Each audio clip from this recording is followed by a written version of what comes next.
90% मंदिर अनऑथराइज बने हुए हैं, इतना मुझे पता है। वो प्राचीन तो हैं, वो प्राचीन, हम भी प्राचीन लिख दो इस पे, वो तो प्राचीन लिख देते हैं, कल बना के आज प्राचीन लिख देंगे कि प्राचीन हो गए। प्राचीन लिखने से थोड़ी प्राचीन हो जाता है। बौद्ध विरासत तो सदियों पुरानी विरासत है, सबसे पहली विरासत है। कुछ रास्ता निकल सकता है, प्राचीन तो कुछ रास्ता निकलेगा बीच का, लग रहा है आपको?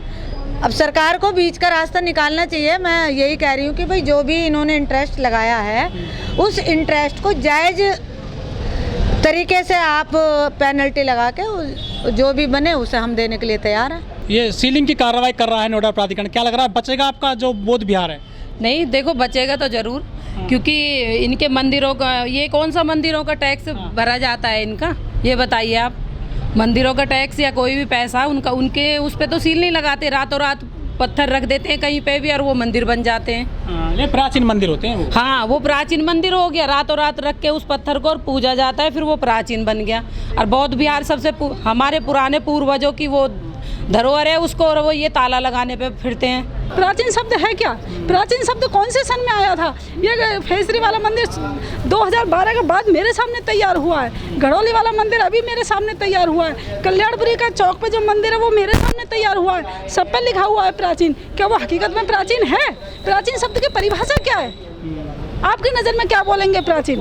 मेरी नज़र में तो वो प्राचीन नहीं है। लेकिन वो तो लिख देते हैं, दान पात्र टांग देते हैं वहाँ। हाँ, तो दान पात्र मेरे समाज के भोले भाले लोगों की वजह से उनके घर चल रहे हैं, उनकी दुकान चल रही है। और आज जो हमारे इस पे ये खतरा आया है वो भी मेरे भोले भाले समाज की वो वजह से, अज्ञानता की वजह से ये खतरा आ पा रहा है। अगर मेरा समाज जिस दिन जाग जाएगा ना तो उनकी दुकानें चलेंगी और ना मेरा घर टूटेगा। आज ये जो मेरा घर टूट रहा है ना, ये मेरे समाज के अज्ञानता के कारण हो रहा है। और इसे जो भी हम जागरूक लोग हैं, जिनमें हमें ज्ञान आ चुका है, वो लोग हम इसके लिए जी जान, तन मन और धन तीनों चीज लगाएंगे। हम अपने धम्म स्थल को नहीं टूटने देंगे। देखो, इन्होंने पहले से कोई नोटिस नहीं दिया कि भाई आपका जब 1-2 लाख रुपए थे तभी इन्हें नोटिस देना चाहिए, 4 लाख थे जब देना चाहिए, 10 लाख थे जब। ये इन्होंने एकदम 4.25 करोड़ का बिल बना के क्यों नोटिस दे दिया? तो इसमें भी कोई सोची समझी राजनीति। ट्रस्ट के जो अधिकारी हैं उनके पास तो आते होंगे ना नोटिस? ट्रस्ट के जो अधिकारी थे किसी के पास नोटिस नहीं आया पहले। और ट्रस्ट के अधिकारी कुछ मर गए, कुछ जिंदा है। बहुत पुरानी बात है ये। ट्रस्ट तो जिंदा है ना अभी? ट्रस्ट जिंदा है, लेकिन ये कोई तरीका नहीं है कि 4.25 करोड़ का बिल तुम ला के दे दो, नहीं तो आप 4.25 करोड़ रुपए दो, नहीं तो हम सील करेंगे। ये तो एक राजनीति के तहत काम हो रहा है, क्योंकि प्रदेश में बीजेपी की सरकार है और बीजेपी की सरकार नहीं चाहती कि भाई लोग बुद्धिज्म की तरफ जाएं या बौद्ध विहार बने, क्योंकि ये हमेशा से इस चीज़ के खिलाफ रहे हैं। कहाँ योगी मोदी जी विदेश जाते हैं तो कहते हैं कि बुद्ध की धरती से आए हैं हम, क्योंकि उन्हें बुद्ध की धरती, अगर वो नहीं कहेंगे उन्हें कोई पहचानेगा नहीं, वो इसलिए कहते हैं कि बुद्ध की धरती से। ये नोएडा शहर में, दिल्ली में बहुत सारे बौद्धिस्ट लोग हैं आप जैसे, आप चंदा करिए इकट्ठा और पैसा दे दीजिए आप नोएडा प्राधिकरण का। 4 करोड़ थोड़ी दे देंगे, जो जायज है वही तो देंगे। आप दान दे सकते हो ना आप। हम ये कह रहे हैं कि भाई जो जायज आप पेनल्टी लगाना चाह रहे हो वो पेनल्टी लगा दो जायज। ये चक्रवर्ती ब्याज पे आपने 4 करोड़ का बिल दे दिया, ऐसे कौन जमा कर देगा? और कोई यहाँ आके दिखाए सील करने के लिए? नोटिस लग गया आपके गेट पर? नोटिस लग गया तो लग जान दो, ऐसे तो जिन कितने नोटिस लगे पड़े हैं। लेकिन वो कार्रवाई कर रहे हैं सरकारी, उसके तो कानूनी कार्रवाई कर रहे हैं ना वो तो। यहाँ गेट के अंदर कोई घुस के दिखाए, ये तो फिर हम देखेंगे। ये तो आप फिर जो है आंदोलन वाली बात कर रहे हैं। नहीं तो आंदोलन तो करना पड़ेगा। अब आरएसएस का जरा सी देर में दुनिया भर के हथियार लेके सड़कों पर निकल जाते हैं, क्या वो आंदोलन नहीं है? उनको क्यों नहीं पकड़ा जाता? जब हम अपने धर्म की रक्षा, इनकी तो एक बात कह दो तो इनके धर्म की भावना आहत हो जाती है। क्या हम अपने धर्म के लिए, बुद्धिज्म के लिए, अपने महापुरुषों के लिए आंदोलन नहीं कर सकते? हम भी कर सकते हैं।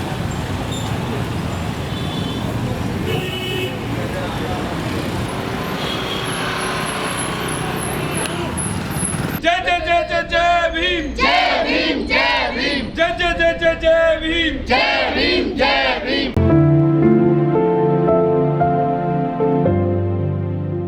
मीना जी, नोएडा का जो सेक्टर 11 का ये बौद्ध विहार है, ऐसा कहा जा रहा है कि ये जो बौद्ध विहार है सील किया जाएगा नोएडा प्राधिकरण के द्वारा। देखिए, अब इनकी सरकार है, ये चाहे जो भी कहें, सील करें या बंद करें, जबकि ये हमारी आस्था का केंद्र है, बुद्धिज्म की आस्था का केंद्र है। यहाँ पे बुद्धिज्म का कार्यक्रम होते हैं, हमारे धर्म गुरु रहते हैं और यहाँ आसपास के लगभग 100-150 महिलाएं पुरुष रोजाना आते हैं, तो किसी की आस्था का जो सेंटर हो उसे कैसे सील कर सकते हैं? आरोप है कि आप पे कि आपने 3.5 करोड़ रुपया जो बनता है नोएडा प्राधिकरण का, जमीन का अलॉटमेंट का, वो जमा नहीं किया है। देखिए, जब ज़मीन ली गई थी उस समय कुछ पैसा जमा कर दिया गया था, कुछ पैसा इनका रह गया था। उसमें उस समय कुछ ऐसी बात हुई कि भाई धार्मिक स्थल है, आप जो पैसा आपने जमा किया है इतना ही सफिशिएंट है, और बाकी जो पैसा बचा है वो धार्मिक स्थल के नाम पे माफ़ कर दिया जाएगा। तो ये लोगों को गुमराह किया गया और इन लोगों ने वो पैसा जमा नहीं करा पाए, नहीं तो उसी समय जमा करा देते। लेकिन उन्होंने कहा कि भाई धार्मिक स्थल है तो आप ऐसा करो। अथॉरिटी क्या लोगों ने ही कहा। ये आपको लिखित में दिया था प्राधिकरण के अधिकारियों ने, सिर्फ मौखिक बोला था? ये तो मुझे नहीं पता कि लिखित में दिया था, बट ऐसा ही कुछ था। देखिए, यहाँ पे पेनल्टी का तो ये था कि पेनल्टी की कोई बात ही नहीं थी। पहले तो यही था कि जो पैसा बचा है वो आपका माफ़ कर दिया जाएगा, धार्मिक स्थल है, पैसा नहीं लिया जाएगा। क्योंकि यहाँ पे जितने भी भारत के अंदर मंदिर हैं, जितने भी चाहे वो गंगा यमुना पे हों, चाहे वो कोई सार्वजनिक स्थल पे हों, चाहे वो सड़क के बीच में हो, किसी की रजिस्ट्री नहीं है। अगर किसी की रजिस्ट्री हो तो हमें दिखाएं, उन पे क्यों पेनल्टी नहीं लगाई गई, उन मंदिरों को क्यों सील नहीं किया गया। प्राचीन मंदिर है, आजकल कोई प्राचीन नहीं है। सड़क के किनारे पे मंदिर बना के और उस पर लिख देते हैं प्राचीन मंदिर है। अभी ये बराबर में डीडीए पार्क है, उसके कोने पे मंदिर मूर्तियां रखी हैं, अब वो कवर्ड हो गया है, उसकी कौन सी रजिस्ट्री हो गई, उसे क्यों नहीं सील किया जा रहा, क्यों नहीं हटाया जा रहा। इतने बड़े बड़े मंदिर, अभी डेयरियों में घड़ोली डेयरी फार्म में इतना बड़ा मंदिर है, उसकी कौन सी रजिस्ट्री है, तीनों डीडीए के पार्क हैं वो, उनसे क्यों नहीं लिया गया पैसा। ये तो सिर्फ ये है कि लोग, ख़ास तौर से जो अनुसूचित जाति के लोग हैं, वो जागरूक हो रहे हैं और वो अंधविश्वास पाखंडवाद को छोड़ रहे हैं। और उस छोड़ने का कारण ये है कि वो बुद्धिज़्म की तरफ जा रहे हैं। जो बुद्धिज़्म की तरफ जाएगा वो मंदिरों में नहीं जाएगा, अंधविश्वास के विरोध में जाएगा, पाखंडवाद के विरोध में जाएगा, जिससे इनकी दुकानदारी बंद हो जाएगी। हाँ, वो तो हो ही रहा है। वो तो आप आजकल आप देख लो ना, सोशल मीडिया पे कितनी चर्चा में है ये चीज़ें। वो सरकार जो हिंदू मुस्लिम के चक्कर में बांट रही है लोगों को, उधर वो बटे हुए हैं। और जो हम लोग जैसे मतलब ये बौद्धिस्ट जो लोग हैं, वो बौद्ध विहारों के लिए इतना काम करते हैं सब लोग, तो मतलब उन पे दाव खेले जाते हैं इनके राजनीतिक पार्टियों के, और कुछ नहीं है इनका। कि अभी नहीं भी कल को इस पे भी मूर्ति रख के वो तो इसे भी प्राचीन मंदिर बता देंगे अपना। ये नोटिस लग गया, कैसे बचाओगे अपने बौद्ध विहार को? अब बचाने की तो देखो, जैसे इनके मंदिरों में इनके कोई भी मतलब इनका ये एक भी पैसा नहीं लेते उनका, मतलब वो करने के लिए तो इनके जो भी है पिछला जो भी है उन्हें माफ़ कर देना चाहिए। अब हम हिंदू थोड़ी हैं, ये बताओ। मंदिरों में तो उन लोगों को तो मंदिरों से ही खर्चे चलते हैं उन लोगों के, तो ये बताइए, मंदिरों से ही चलता है उनका तो काम। लेकिन ऐसा कहा जाता है कि इस ट्रस्ट में बहुत सरकारी अधिकारी हैं, कर्मचारी रिटायर्ड हैं, बहुत मजबूत है, वो तो पैसा इकट्ठा कर सकते हैं इतना। नहीं, ऐसा कोई नहीं है कि मतलब कोई पैसा, इतना पैसा कोई अपने उससे कर देगा। ये बताइए आप, जितना पैसा सरकार ने अब उस पर करा है, मतलब ये टैक्स वो उसके रूप में जो भी है, मतलब इतना कौन भर सकता है, ये बताइए आप। जी, क्या नाम है आपका? सुशीला। सुशीला जी, कैसे बचेगा आपका ये बौद्ध विहार? नोटिस लगा दिया नोएडा वालों ने, सरकार ने। सरकार ने तो नोटिस लगा दिया, बट संविधान के तहत बौद्ध विहार को बचाने के लिए कार्यवाही। लेकिन वो संविधान के दम पे तो काम कर रहे हैं वो भी। नहीं, संविधान के तहत जो कार्यवाही होगी और उसके तहत हम बचाने की पूरी कोशिश करेंगे। और कोशिश क्या, बचा के ही रहेंगे बुद्ध विहार को, क्योंकि ये हमारा धार्मिक स्थल है। और अपने धार्मिक स्थल के लिए तो हम दान देना होगा तो दान भी देंगे, और जो भी करना होगा वो करेंगे।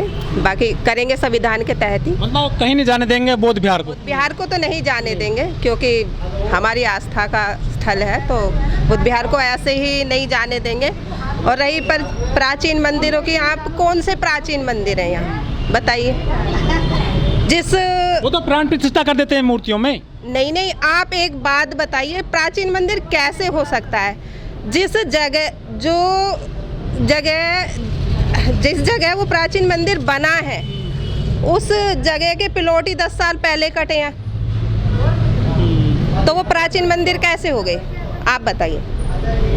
तो बहुत सारे मंदिर हैं, पार्कों में बने हुए हैं, ग्रीन बेल्ट में बने हुए हैं, सरकारी जमीन में बने हुए हैं, हाँ बने हुए हैं। अभी हमारे यहीं पे दिल्ली एनसीआर में आप कोंडली में जाके देखिए, दिल्ली में एक शिव मंदिर है, घड़ोली डेयरी फार्म में, उसके पास में डीडीए का पार्क है, उसमें वो सारा ही मंदिर के लिए घेर रखा है। राजवीर कॉलोनी में एक पार्क है, वो सारा शिव मंदिर ने घेर रखा है, लेकिन उन पे कोई अनऑथराइज वो नहीं चल रहा। भगवानों में शक्ति होती है। अब ये तो देखो, मैंने तो अभी शक्ति भगवान की देखी नहीं है, तो मैं तो मान नहीं सकती, क्योंकि हमें जो आज बिल्डोजर भी कांप जाता है। बिल्डोजर तो कांपते हुए भी नहीं देखा मैंने। जो चीज़ मैंने देखी नहीं उसे मैं मान नहीं सकती। अच्छा। कब देखा आपने कांपते हुए? आपने देखा है? वो बग जाता है ड्राइवर भी, हमने तोड़े नहीं, ऐसा कभी कुछ नहीं होता। अंधविश्वास वाली बातें, इससे तो यही तो सरकार चाहती है कि हम जो समाज है निचले तबके का, वो अंधविश्वास में जाए, और जी। बुद्ध विहार जब तक रहेंगे तो अंधविश्वास में समाज नहीं जाएगा। धार्मिक स्तर बुद्ध धर्म के जो लोग आते हैं यहाँ, अपना आस्था केंद्र क्यों नहीं बचेगा? लेकिन कानूनी कार्रवाई तो हो रही है। कानून कार्रवाई तो वो अपने जो कर रहे हैं वो करने, तो जो हमारी बहन है, जो हमारी जो आस्था के जो लोग लगे हुए, वो भी लगे हुए हैं अपना करने के लिए, बचा के रहेंगे। हम अपने धर्म स्थल को बिल्कुल सील नहीं होने देंगे। वो अपनी कोशिश करते रहें, हम अपनी कोशिश करते रहें। हम माफ़ी की उम्मीद बिल्कुल नहीं करते हैं कि वो पैसा माफ़ किया जाए। हम ज़रूर देंगे, जो जायज़ है उसे देंगे। लेकिन बहुत सारा जुर्माना लग गया है आप पे। हाँ, तो जुर्माना वो अपने मर्जी से लगा रहे हैं ना। जो हमारे बुजुर्ग थे, जो हमारे इसके अधिकारी थे, उनके साइन करे हुए हमें कागज़ दिखाएं। आपके पड़ोस में बहुत बड़ा एक मंदिर है, अक्षरधाम मंदिर, जो ग्रीन बेल्ट में बना, सॉरी उसमें बना हुआ है, फ्लड एरिया में, यमुना के किनारे। क्या लगता है, क्या उसमें भी अलॉटमेंट कराया उन्होंने? ज़मीन पैसे से खरीदी है?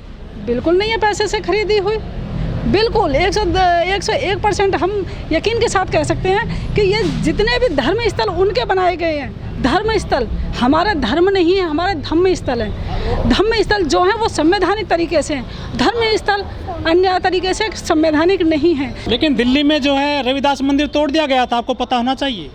तोड़ दिया गया था, मगर दोबारा भी आपने देखा होगा क्या हुआ उसमें। 400 मीटर जमीन थी केवल, है 400 मीटर जमीन। 400 मीटर उसका मुझे जो भी था, जब मैं इस समाज में इतना जल्दी नहीं निकली थी, जैसे आप मेरे देख रहे हैं, मैं घर गृहस्थी से अभी निकलना देखी हूँ, और उस एरिया में मैं गई भी नहीं हूँ। जो भी है, मेरे जो लोग हैं, जो समझदार लोग हैं, बुद्धिजीवी लोग हैं, जो हक की लड़ाई लड़ते हैं, ये 400 गज का नहीं है, ये 400 मीटर का नहीं है, जितना भी है। इसे बात इसकी आ रही है। हम जो देख रहे हैं, बौद्ध बिहार में ज़्यादा शेड्यूल कास्ट के लोग ज़्यादा आ रहे हैं। ये जनरल कास्ट के लोग क्यों नहीं आते हैं बौद्ध बिहार में? कितने लोग आते हैं वो? हाँ, वही अब ये मेरे समाज की अज्ञानता का कारण है कि हमारे उधर जा रहे हैं, और वो लोग में जाते हो? वो हम नहीं जाते, हम नहीं जाते। अगर हम जा रहे होते तो आज यहाँ नहीं होते।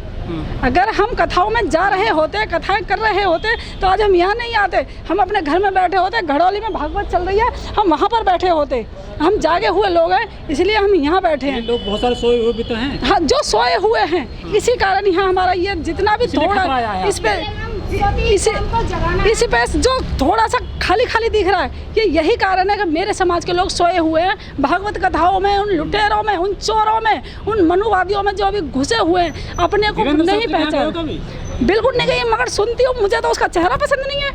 उसको बोलने का बिल्कुल बेवकूफ़ है। अगर वो लोग वो है जो बेरोजगार से बेरोजगारी के कारण बाबा बन गए, और हमारे लोग उस पर अपनी शादी का और रोजगारी का वो निकलवाने जाते हैं, तो भविष्य दिखवाने जाते हैं। वो बेरोजगार बाबा है, उनका रोजगार मेरे समाज के लोगों से चल रहा है। जो मेरे समाज के सीधे साधे भोले भाले लोग, उन्होंने ऐसा जकड़ लिया है। अब ये जो हमारा धर्म स्थल है, हिंदू तो शब्द है ही नहीं, हिंदू धर्म नाम की चीज़ तो कोई है ही नहीं। हम हिंदू तो अगर आप स्टडी करके देखिए, आप गूगल पर सर्च करके देखिए, सोशल मीडिया का ज़माना है, हिंदू धर्म की शब्द की परिभाषा निकाल के देखिए। हिंदू धर्म का गाड़ी को पीछे लिख रहा है हिंदू राष्ट्र बनेगा। वही बेवकूफ़पना है उन लोगों ने चला, मुसलमान की दी हुई है। उस समय की जब हमारा देश गुलाम हुआ था, उस समय का मुगलों ने गाली दी, और उन लोगों ने इसको धर्म से जोड़ दिया। हिंदू धर्म का तो शब्द 1905 के बाद आया है। उससे पहले हिंदू कहाँ था, धर्म कहाँ था? सनातनी है, आर्य हैं, विदेशी हैं, मगर हिंदू नहीं हैं। जो हमारे समाज के लोग हिंदू कहते हैं वो भोले भाले हैं, वो जानते नहीं हैं, वो मेरे जैसे लोगों से, आपके जैसे लोगों से मिलते नहीं हैं। जिस दिन वो मेरे साथ बैठना शुरू कर देंगे उस दिन हिंदू शब्द को, समाज को तोड़ने की बात करती हैं। बिल्कुल तोड़ने की बात नहीं करती। मैं अपने समाज को तोड़ रही हैं जो आप। भारत के मूल निवासी हैं, हिंदू विरोधी हैं आप। भारत के मूल निवासियों को इकट्ठा करने की कोशिश कर रही हूँ। मूल निवासी जिस दिन जागेगा चोर लुटेरा भागेगा। और चोर लुटेरा कौन है मुझे किसी एक व्यक्तिगत से नहीं है। चोर लुटेरा कौन है वो खुद समझ जाएगा। 2 पैरों के, 2 हाथों के, 2 कानों के लोग जाएंगे मेरे जैसे, मगर मैं नहीं जाती हूँ उसमें। मैं नहीं आती हूँ, ना मैं जाती हूँ, ना मेरी बहनें जाती हैं, ना मेरे माँ बाप नहीं जाते हैं। और जो उनके सोच गली गई है, बिल्कुल सड़ गई है, बिल्कुल कामयाब नहीं रही है, उसमें बिल्कुल कुछ भी नहीं है। वो लोग बहुत सारे जेल में पड़े हैं, फिर भी बाबा के लाखों लोग जा रहे हैं। जेल में पड़े हैं, यही तो हमारा वो लोगों को समझाना है। हमारे लोग नहीं समझ पा रहे हैं। हम दिन और रात इसके लिए हम बहुत मेहनत कर रहे हैं। हम कारण हमारे थोड़ी सी कुछ न कुछ गलती जागे हुए लोगों से हो रही है, और ज़्यादा गलती तो हमारे पूरे समाज से हो रही है, पढ़े लिखे समाज से हो रही है। बाबा साहब के विचारों को ना मान के हो रही है। क्योंकि जो बाबा साहब ने कहा था कि शिक्षित बनो तो शिक्षित करो, बाबा साहब का शब्द था, बनो नहीं था, करो। तो सिर्फ लोग मैं शिक्षित हो गई, बाबा साहब का बात मान ली, मगर साथ वाला भी करना है। बाबा साहब ने ये नहीं बोला सिर्फ अपने बच्चों को करना है। अच्छा, आपसे आखिरी सवाल है, ये इस पूरा जो बौद्ध विहार इस पर खतरा है, लेकिन बाबा साहब के नाम पर 10 लाख संगठन चलते हैं देश में, क्या वो आपको साथ देने आएंगे? बिल्कुल आएंगे, बिल्कुल। कितने लोग आ गए? अपने सुविधा